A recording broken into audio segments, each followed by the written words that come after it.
За бүгдд нь өдрийн мэнд хүргэе. Өнөөдөр та бүхэнд нэг маш харамсалтай яргийг ярихаар бэлдлээ. Энэ хэрэгт дандаа залуучууд оролцсон байгаа. 2022 оны зул сарын өдрийн үрээр Пенсильвани мужийн Честер Хайтс хотын нам гүм хороололд хөрш айлын хаалганы камерт сэтгэл сэртийлгэм нэгэн аудио бичигджээ.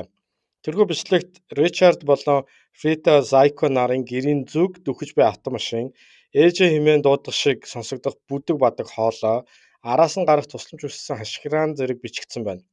Хэдэн цагийн дараа 72 настай Ричард, 69 настай Рита нар гэртээ буудуулсан байдалтай нас барсан байв. Тэдний цогцыг хэд хоногийн дараа цагдаа нар гэрийнх нөхцөл байдлыг шалгах явцдаа олжээ. Энэхүү учир бүтүүлэг давхар аллага нь хожим Zizens гэгдэх онлайн бүлэгмийн гишүүдтэй холбогдсон бөгөөд тэд хэд хэдэн өөр мужид гарсан 6 хүн амны болон хүчирхийллийн эрхтэй холбоотой болох нь тогтоогдсон. Энэ хэрэг 2025 оны ихээр Америкийн нэгдсэн улсын хэлийн эргүүлийн офицерыг хөнөөсөн буудал цааны дараа улс орон даяар хүмүүсийн анхааралд орж 2026 онд нэмэлт яллах дүгнэлтүүдээр улам хурцдсан бөгөөд одоо ч олонний анхаарлын төвд байгаа хэрэг юм аа. Зизенчүүд бол дэлхийн ертөнцид хамгийн сайн сайхныг авчрахыг эрмэлздэг, өндөр боловсралтай, технологийн мэдлэгтэй, өндөр мэргэжилтэй, рационалист болон инэрэнгүй үзэл, альтруист тим үзлийг сурталчилдаг нийгэмлэг байсан. Хууль сахиулах байгууллага болон ажиглагчдын үзэж байгаагаар тэдний гол номлол баримтлал нь эцэстээ анархизм, радикал веган үзэл, трансгуманизм болон сэтгэл зүйн өвөрмөц онолуудыг хослуулсан хит тууширсан үзэл суртал болж хувирсан нь хүчирхийллийн эрхт хүргэсэн гэж үздэг юм байна. За ингээд анхны Зизенчүүдийн үндэс нь 2010-ад оны дунд үед тавигдсан бөгөөд Сан Францискогийн Бэй Ареад байрлах рационалист үзэлтнүүдийн бүлгээс ихтэй. Гол дүр болох трансгендер эмэгтэй компьютерийн инженер мэргэжилтэй Жек Лассото нь хиймэл оюун ухааны судалгааны хүрээлэн болох Мири болон хэрэглээний рационализмын төв Сефард зэрэг байгууллагуудын гишүүдийн дунд танигдсан хүн байсан.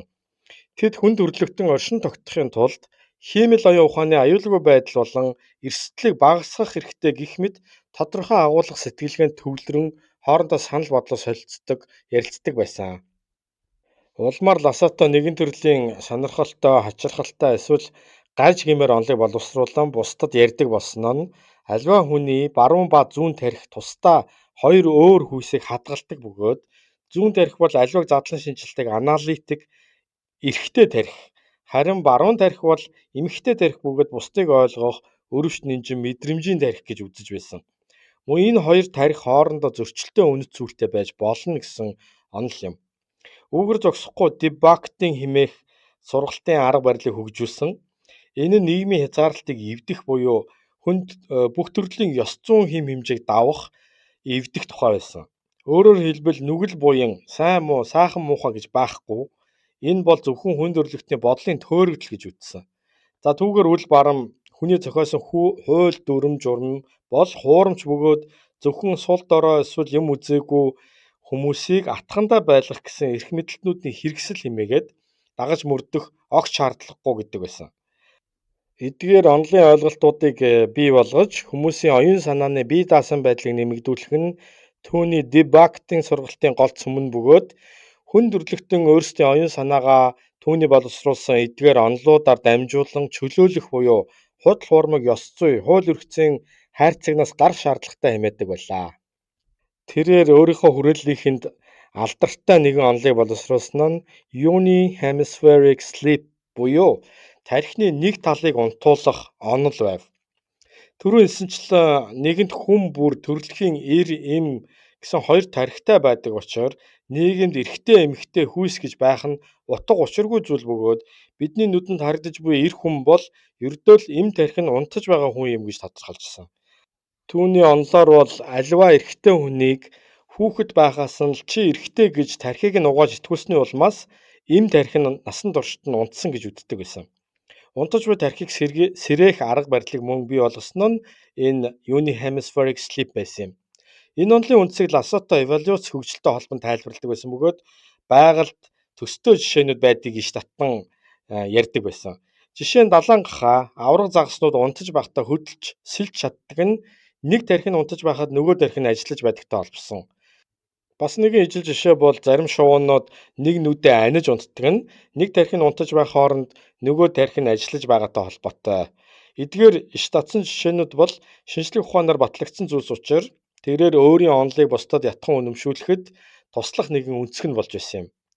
Тиймээс тэд хүйсийн болон бүх төрлийн ялгарлан гадуурхалтыг эсэргүүцэн дэмждэг мөн амьтны эрхийг хүчтэй хамгаалж мах идэхийг ёс суртахууны ноцтой алдаа гэж үздэг радикал веган хүмүүс байжээ.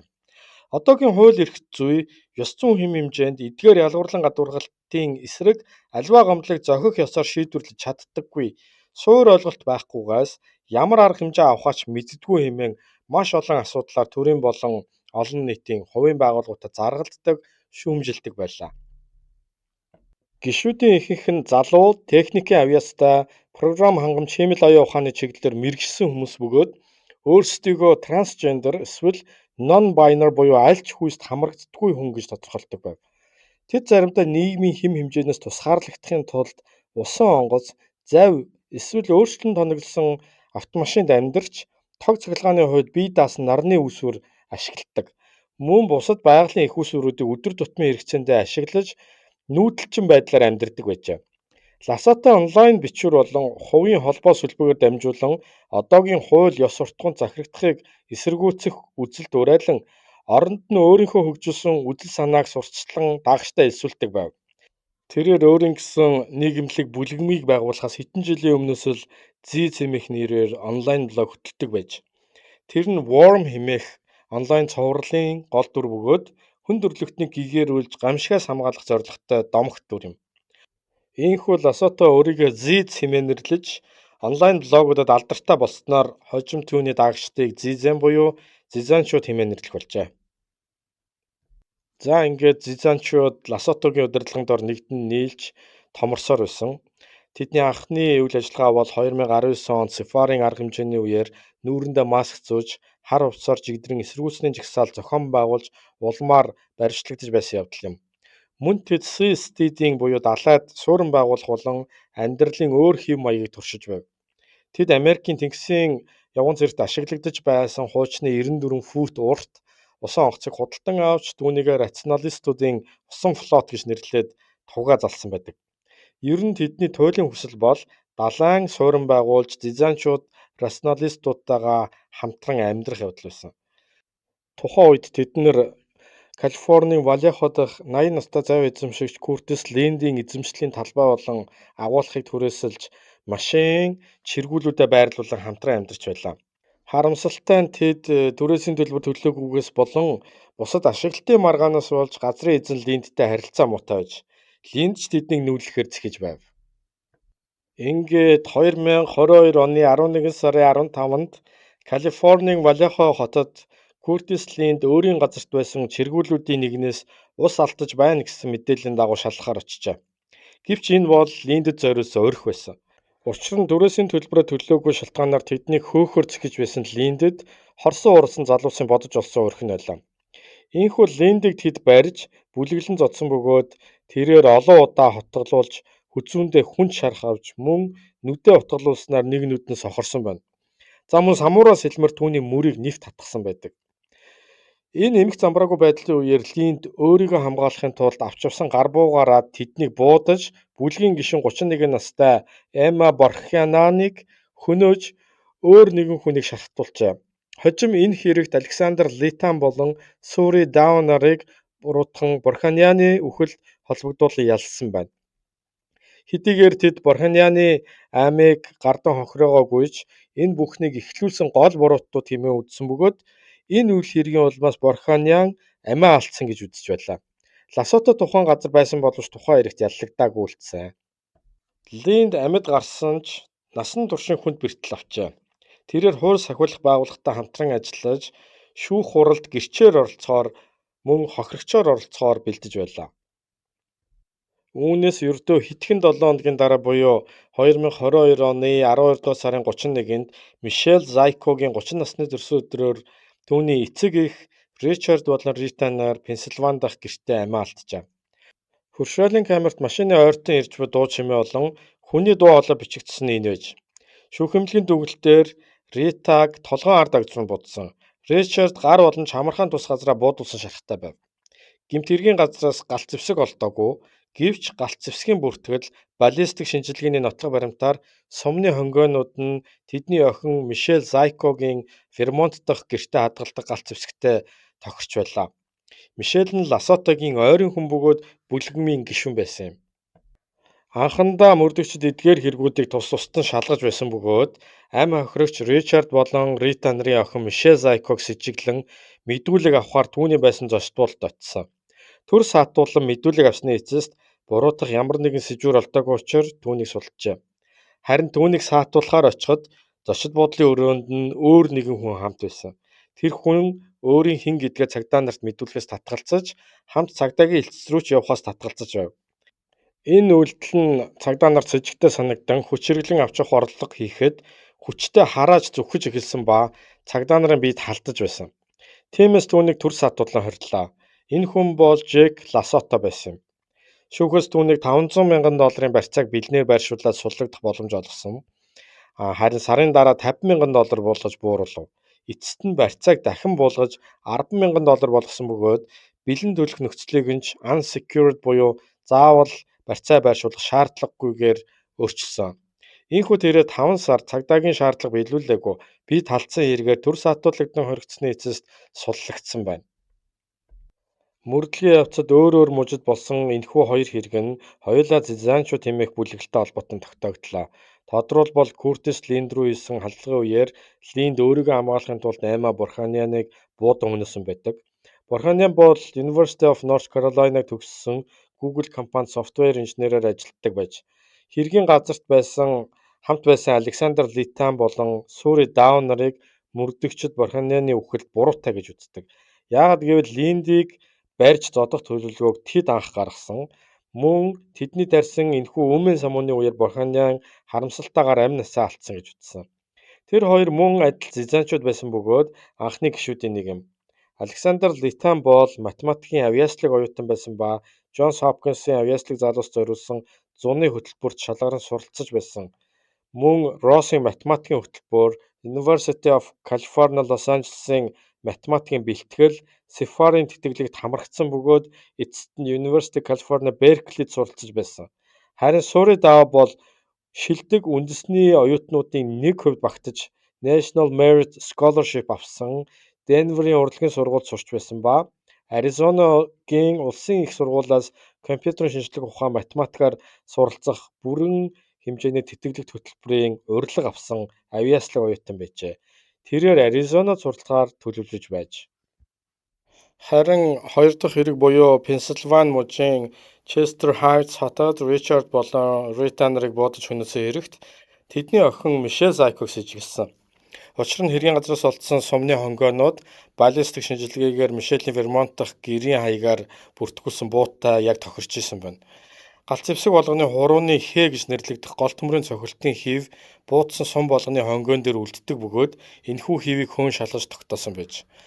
Мөн гар утасны бүртгэл болон аяллалын дата нь Зизанчууд тухайн хэргийн газрын орчимд байсныг нотолсон юм. Мишель Зайко бол бусад Зизанчуудын адилаар өндөр оюун ухаантай, шинжлэх ухаан техникийн суурьтай, биоинформатикийн магистрийн зэрэгтэй. 20 гаруй наснда биоинформатикийн чиглэлээр карьераа эхлүүлж, Пенсильванийн их сургуультай хамтран Филадельфийн хүүхдийн эмнэлэгт томоохон хамтарсан судалгаан дээр ажиллаж байсан байна. Мөн NASA-д дагалдагчаар ажиллаж байхдаа Калифорник Зизанчуудын бүлэгтэй анх танилцаж гишүүнээр элсэн орсон байдаг. Ийхүү хоёр хэргийн эзэн холбогдогчд нь Зизанчууд байсан нь тогтоогдоод удаагүй байтал дахин нэгэн хэрэг гарлаа. Энэ удаад эхний хэргийн халдлаас амьд үлдээж шүүхэд гэрчлэхээр зэхэж байсан Куртис Линдийг 2025 оны 1-р сарын 17-нд дахин хутгалж хөнөөсөн хэрэг гарав. Энэ хэргийг 22 настай Максимилиан Снайдер үйлдсэн бөгөөд өмнөх хэргийн гол гэрч хохирогчийг дуугүй болгох зорилгоор үйлдсэн хэмээн прокурорд үзэжсэн. Максимилиан Снайдер нь Сиэтлын Лейксайд сургуулийг төгсөөд Оксфордын их сургуульд сурч компьютерийн шинжлэх ухаан болон философийн зэрэг хамгаалсан. Дата судлаачаар ажилладаг байж. Тэрээр мөн адил Зизан бөгөөд Тереза Ямблут гэгч өөр нэгэн Зизантай гэрэлтэй бүртгүүлэх хүсэлтэд гаргасан байжээ. Энэ хэрэг гарснаас 3 хоногийн дараа буюу 2025 оны 1-р сарын 20-нд Вермонт мужийн 91-р хурдны зам дээр с жиг бүхий Toyota Prius машиныг Америк нэгдсэн улсын хилийн эргүүлэхэн зогсоожээ. Машинд 2 хүн байсан бөгөөд машиныг Тереза Ямблут жолоодож явсан бол зорчигчийн суудалд Офелия Баукхолт явсан байна. Ямблут машинаас бууж ямар нэгэн анхааруулгагүйгээр гал нээснээр ширүүн буудалцаа өрнөв. Буудалцааны үеэр офицер Дэвид Крис Маланд болон зорчих судалд явсан Баукхолт нар амиа алджээ. Харин Ямблут шархтан баривчлагдсан байна.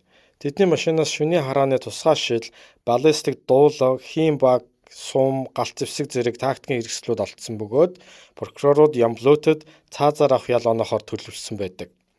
Тэднийг анх зочид буудлын ажилтан цагдаад мэдгдсэн бөгөөд с жиг бүхий зэвсэгтэй 2 иргэн явж байна гэсэн мэдээллийн дагуу хилийн эргүүлийн цагдаа нар сэжиглэн зогсоосон нь тэр байж.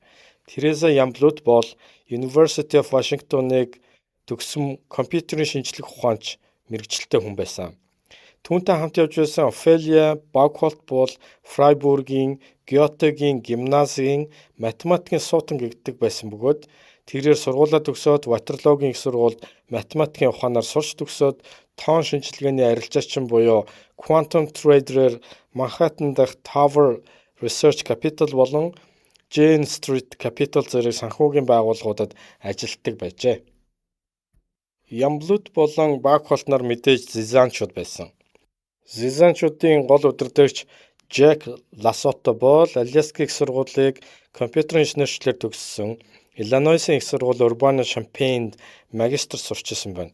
Тэрээр програм хангамж хөгжүүлэгч инженер бөгөөд NASA-д сансрын цагуурын загварчлалаар дадлагчаар ажиллаж байсан. Дараа нь цахиурын хүндэд компьютер тоглоомын компани болон биологийн багаж хэрэгслийн стартап компаниудад ажиллаж байсан байна. Хожим нь онлайн блог хөтлөх болон өөрийн байгуулсан бүлэгмийнхээ үйл ажиллагаанд гол анхаарлаа хандуулсан байдаг. Түүний хочийг Ziz гэж нэрлэдэг байлаа. Хэргийн мөрдлөгт дижитал нотлох баримтууд мөн чухал үүрэг гүйцэтгсэн. Ziz буюу Ласотогийн эрхэлдэг гол блог бичвэрүүд нь хэмэл оюун ухаан, танин мэдхүй, хүйс, ёс зүйн онолуудын талаар байсан боловч зарим хаалттай групп чат болон хоорондын харилцаанд ашигладаг сошиал медиа хэрэгсэл дээр гишүүдийн аялын тэмдэглэл болон бусад хоорондын харилцаа холбоо тэмдэглэгдсэн байсан. Энэ бүхнийг мөрдөгчд шалгасан ба гар утасны байршлуудыг ч хүн тус бүрээр шалгаллаа. Зарим гишүүд утсаа туулган цаасанд ороох гэх мэт мөрдлөгөөс зайлсхийх тактик ашигласан тогтоогдсон. Мөн санхүүгийн бүртгэлээр гэмт хэрэгт холбогдсон гишүүд л эндтэй түрээсийн болон үлдэл хөрөнгийн маргаантай холбоотой байсан нь тодорхой харагдаж байлаа.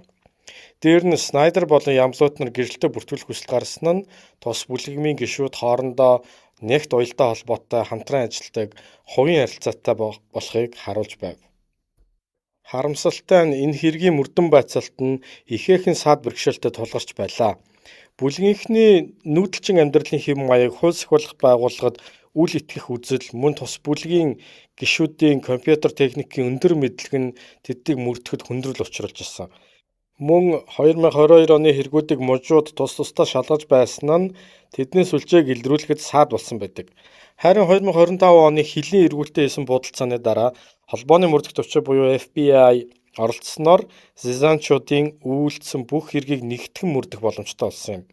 FBI-ийн мөрдөгчид Ziz буюу Ласотог гол мастермайнд гэж үзэн анхаарлаа хандуулан шалгаж байлаа. Учир нь эхний хэрэг буюу Линдийг бүлэглэн зодсон бөгөөд Аймаа Бурханяныг амиа алтад хүргэсэн хэрэгт Ласото хэргийн газарт амьдарч байсан. Хэрэг гарах үед ч хамт байсан боловч халлага үйлдсэн болон хүн амны хэрэгт Александр Литан болон Сури Даунерыг л хэрэгтнэр татсан байна. Хоёр дахь хэрэг буюу Ричард болон Рита Зайконорын аллагад охин Мишелийг сэжиглэн байцаахаар цагдаа нар түүний байрлаж байсан Пенсильванийн зочид буудалд очиход Ласото мөн л Мишелийн хамт байж исэн. Гурав дахь хэрэг буюу Кертис Линдийг хутгатлан амь насыг нь хөнөөсөн хэрэгт прокурорууд Максимилиан Снайдерыг ялсан. Гэвч Снайдерийн гарт амиа алдсан Линд бол эхний хэргийн цорын ганц гэрч бөгөөд магадгүй Ласотогийн оролцоог шүүхтээр гэрчлэх хүн байсан гэж үздэг. Түүнийг Ziz-ийн үнэнч дагагч Снайдер шүүх хурлаас өмнө хутгалж амийг нь хөнөөсөн байдаг. Дөрөв дэх хэрэг буюу Вермонтын хилийн эргүүлийн буудалцаанд Тереза Ямблут болон Феликс Бакхолт нар оролцсон байдаг. Мөрдөн байцаагчид Ласотог тус будалцаан болох үед тэнд байгаагүй гэж мэдээлжээ. Гэвч хачирхалтай нь Ласото буудалцаанаас өмнө хүн тэдэнтэй хамт Хойд Каролинад хамт амьдарч байсан байдаг. Энэ бүхнээс харахад дээрх хэрэгүүдийг үйлцсэн эрэгтнүүд бүгд Зизанчууд байсан ба Ласотогийн үнж даагчид байсан. Харамсалтай нь Зиз буюу Ласото эдгээр бүх хэрэгээс мултарж уснаас хуурай гарч чадсан байна.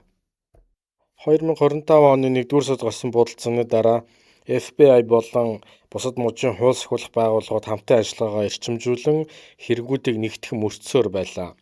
2025 оны 2-р сарын 16-нд Мэриленд мужийн Frostburg хотын нэгэн иргэн өөрийн хувийн эзэмшлийн талбайд тодорхой тооны хүмүүс болон машин зөвшөөрлгүй нэвтэрсэн хэмээн цагдаа дуудлаа.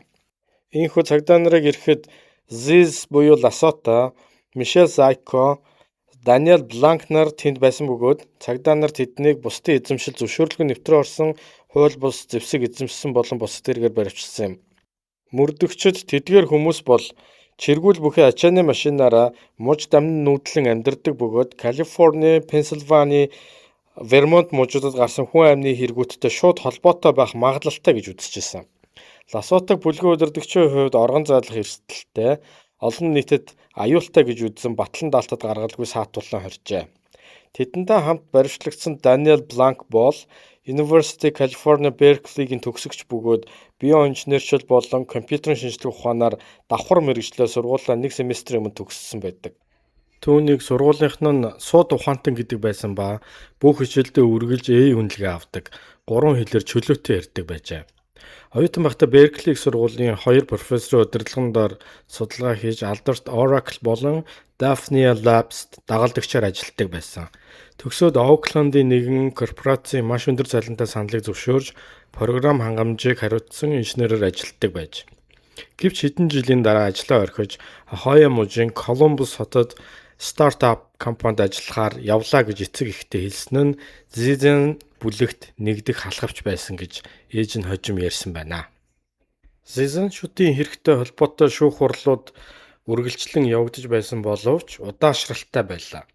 2022 онд Curtis Lindt хийсэн халлага болон халлагын үеэр Аймаа Бурханяны үхэлд хүргэсэн хэрэг олон удаа хойшлогдлоо. 2025 оны 1-р сарын 17-нд Линдийг хөнөөсөн хэрэгт бурдагдсан Максимилиан Снайдерийн хэрэг мөн адил хойшлогдлоо. Вермонт мужид Тереза Ямблут нь хилийн эргүүлийн офицер Дэвид Крис Маландыг хөнөөсөн хэрэгээр холбооны шүүхэд ялагдагчаар татагдсан. Хэргийн эдрээтэй байдал болон холбооны цаазаар авах ял оноох бодлогын улмаас шүүх хурал мөн 26 оны хүртэл сунгагдсан хойшлогдсон байна.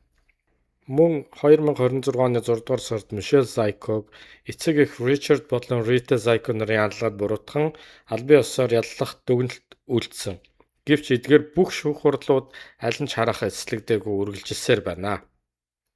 Зизанчуудын эдгээр хэрэгүүд нь рационалист, инэрэнгүй буюу альтруист үзэлтэн болон технологийн нийгэмлэг бүлэгмүүдэд томоохон нөлөө үзүүлсэн юм.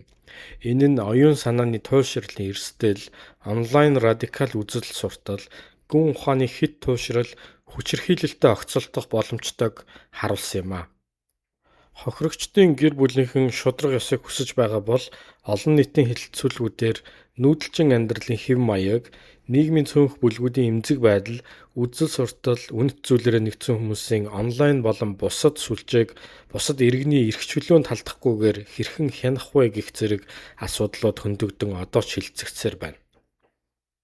Шийдэгдэггүй асуултууд олон байгаа бөгөөд хэрэгүүдийн хооронд хуйлтай холбоо, тус бүлэгмийн сургаал номлол нь хүн амны хэргийн сэтэл болсон эсэх үлдсэн гишүүдийн хувь тавилан гэх мэт багтаж байна. Ласото өөрийн бүлэгмийг cult буюу шашны бүлэг гэж үзхийг эрс эсрэгүүцэн гишүүдэд ердөөд үзэл бодол нэгтэй найзууд гэж тодорхойлж байгаа. Мөн эдгээр бүх хэргийн с ิจ гтэн ялдагдагч нар гин буруугүй гэсэн байр суурьтай байгаа бөгөөд хинэн ч хэрэгээ хүлээгээгүй хэвээр байгаа. Мөн зарим нь мөрдөн байцаалтын үйл явц шудраг бус явагдаж байгаа хэмээн илэрхийлсээр байна. Энэхүү хэрэг нь үнэт зүйл үзэл бодлороо нэгдсэн хүмүүсийн онлайн групп бүлэгмийн гишүүдийн тус тустай үйлдсэн тохиолдлын хэрэг үү эсвэл зохион байгуулалттайгаар үйлдсэн гэмт бүлэглэл Бүлэглэлийн сургаал номлол нь хүн амны хэрэг үлдэх сэтэл болсон эсэх нь одоо ч тодорхойгүй байсан юм. Олон нийтийн сүлжээнд ялангуяа техникийн хүрээлэнхний тодорхойлж буугаар Сезанчууд бол дэндүү ухаантай. Тиймээс тэднийг буруутгах хөдөлшгүй нотлох баримтыг мөрдөгчд олж чадахгүй гэсэн яриа өргөн байдаг. Мөрдөгчд тэдний санхүүгийн байдлыг бүрэн дүрэн ойлгож чадахгүй хിവэр байна. Сезанчууд ямар нэгэн санхүүгийн үл мөр үлдээгээгүй, тэрч байтугай устгасан улмөрч үлдээгээгүй байсан. Криптокойны болон бусад санхүүгийн интернет гүйлгэж байхгүй нь хачиргалтай. Тэдний талаар сэтгцийн наривчсан шинжилгээ хийгдэггүй байгаа бөгөөд одоогоор батлагдсанаар бол тэд бүгд өндөр IQ-тэй шинжлэх ухаанч рационалистууд. Энэ бүлэгмийн хүн бүр өөрийн гэсэн үзэл баримтлал, философи, үнэт зүйлтэй. Түүнийхээ төлөө ямар ч эрсдэл гаргах чадвартай нь харагддаг. Тэдэнд мөнгө гэдэг зөвхөн хэрэгсэл бөгөөд ямар ч үн цэнэгүй зүйл. Жинхэнэ үн цэн бол тэдний хувьд Ласотагийн тодорхойлсон хиймэл оюун ухааны талаарх жинхэнэ мэдлэг, мөн түүний аюул, танин мэдхүй, хүйс, ёс зүйн онол сургаалууд юм. Бас нэгэн тодорхой баримт бол тэдний хүйсийн буюу гендрийн баримжааны талаарх мэдээлэл юм. Жек Ласота, Александр Лэtham, Тереза Ямблут болон Сури Даунер нь бүгд трансгендер эсвэл гендрийн олон янз байдлыг илэрхийлдэг хүмүүс юм. Ласотагийн онолоор нэг хүний баруун ба зүүн тарих тусдаа хоёр өөр хүйсийг хадгалдаг ба зүүн нь эрэгтэй, баруун нь эмэгтэй гэж үзэж байсан. Тиймээс ч түүний бүлэгмийн гишүүд өөрсдөө хоёр хүйстэй хэмээн илэрхийлдэг байсан.